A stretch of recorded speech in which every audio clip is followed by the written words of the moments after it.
Hey everyone, welcome back to Rocky Goes to Hollywood. Today we're diving into the life of the king of cool himself, Steve McQueen. Known for his rugged charisma, iconic roles, and love of fast cars, McQueen became a Hollywood legend. But beyond his tough guy persona, there was a fascinating story of perseverance, passion, and a complex personal life.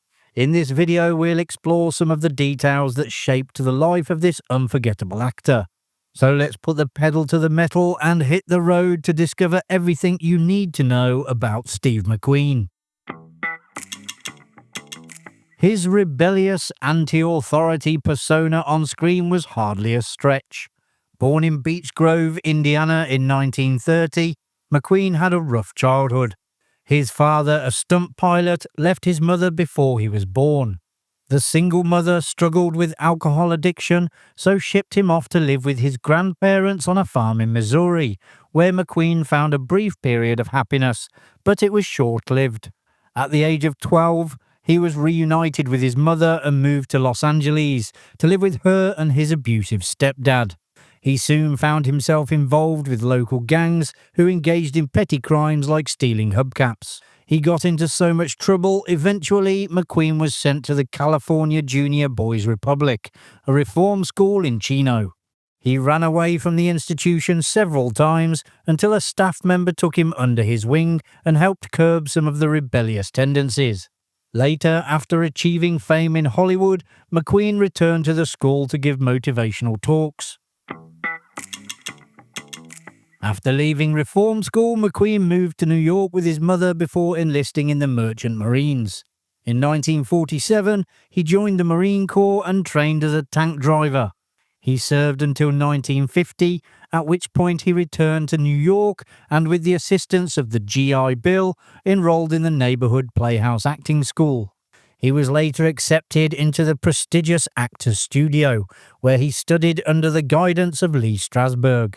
It was here that his career began to gain momentum.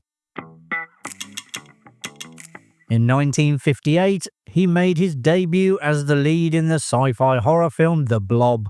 His performance led to numerous offers for him to appear in other films. The success of The Blob came as a surprise to many. McQueen earned $3,000 for his role in that film. One of McQueen's first significant big-screen opportunities then came in the 1959 World War II film Never So Few, which co-starred Frank Sinatra. McQueen landed the role while working as a regular on the TV series Wanted Dead or Alive, after Sinatra's friend Sammy Davis Jr. criticized Sinatra's rude behavior on a radio show. In retaliation, Sinatra replaced Davis with McQueen. McQueen, however, resisted becoming a full-fledged member of Sinatra's notorious Rat Pack, as he was warned that doing so could prevent him from escaping Sinatra's shadow.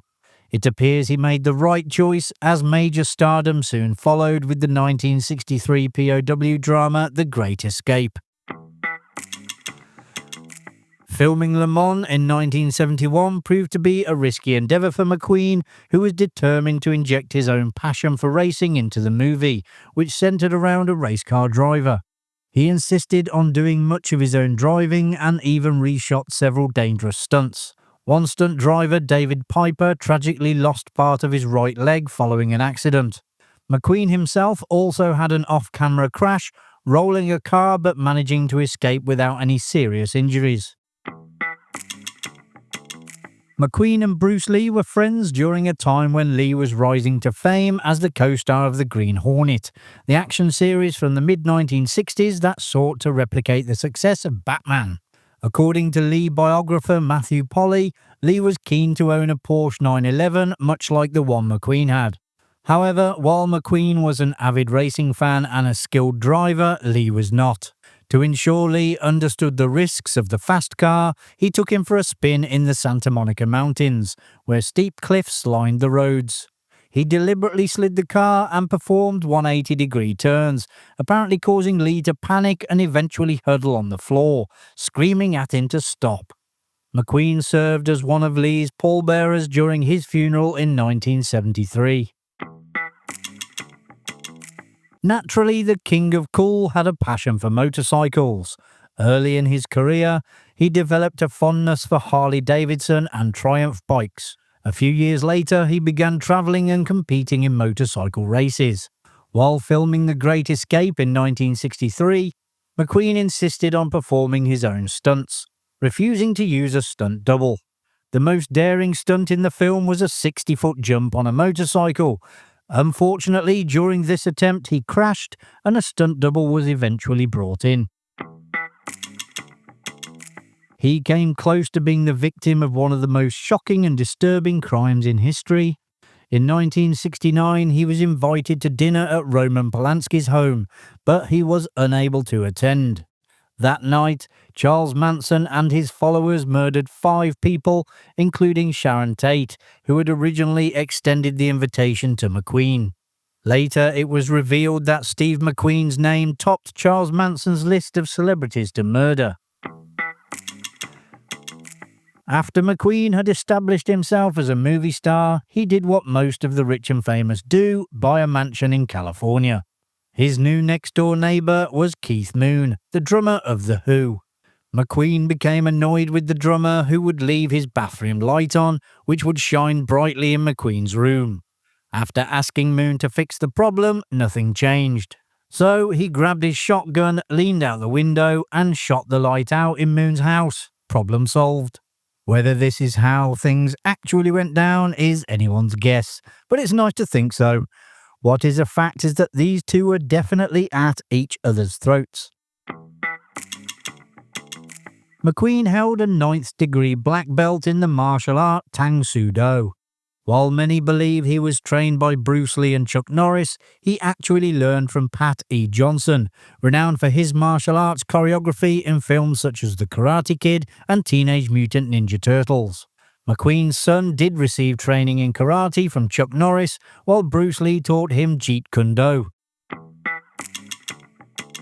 Producer Irwin Allen was famous for his disaster epics, with none more famous than 1974's The Towering Inferno, a film whose plot is straightforward enough. When Allen enlisted both McQueen and Paul Newman for the project, McQueen's management insisted that neither star receive top billing over the other.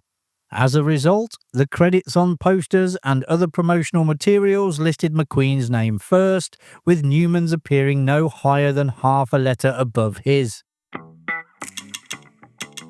The Bodyguard, the 1992 hit film about a private security guard played by Kevin Costner protecting a pop singer played by Whitney Houston, had been in development for years. The script was originally written in 1975 for Steve McQueen by Lawrence Kasdan, who would later write Raiders of the Lost Ark. Additionally, McQueen was among the names discussed for the role of John Rambo in the long-delayed adaptation of David Morrell's 1972 novel First Blood. Mirroring the 1919 formation of United Artists by Charlie Chaplin, D.W. Griffith, Douglas Fairbanks and Mary Pickford, the 1969 creation of First Artists was designed to give movie stars greater control over their careers. Early members included Paul Newman, Barbra Streisand and Sidney Poitier, with McQueen and Dustin Hoffman joining later. At First Artists, actors would accept lower salaries in exchange for creative control over their films. McQueen made the well-received 1972 film The Getaway under this arrangement, though his other project, 1978's An Enemy of the People, saw him with added weight and a beard, a striking departure from his matinee idol image. Unfortunately, the group was loosely organised, producing just 15 films over a 10-year period before disbanding in 1979. To add to his list of many talents, in 1979 he was issued a private pilot's licence by the FAA after learning to fly a biplane. It's no surprise that a man famous for driving an iconic Mustang in Bullitt and racing bikes had a few toys tucked away in his garage. His collection numbered over 100 vehicles, which would impress even the most dedicated petrolhead. His son said that when his father passed away, he owned 38 cars and approximately 140 motorbikes, along with a few planes, particularly World War II vintage biplanes that he was especially fond of. He also had a soft spot for Porsche, though one day he'd be driving a Porsche and the next he'd be in a 1953 Chevy truck. He had diverse tastes. And that's a wrap, folks. I hope you enjoyed this dive into the life of the legendary Steve McQueen. If you've got any more fascinating facts or stories about him, drop them in the comments below. I'd love to hear them. If you enjoyed the video, please consider hitting that like button and subscribing to support the channel. It really means a lot. Until next time, take care and bye for now.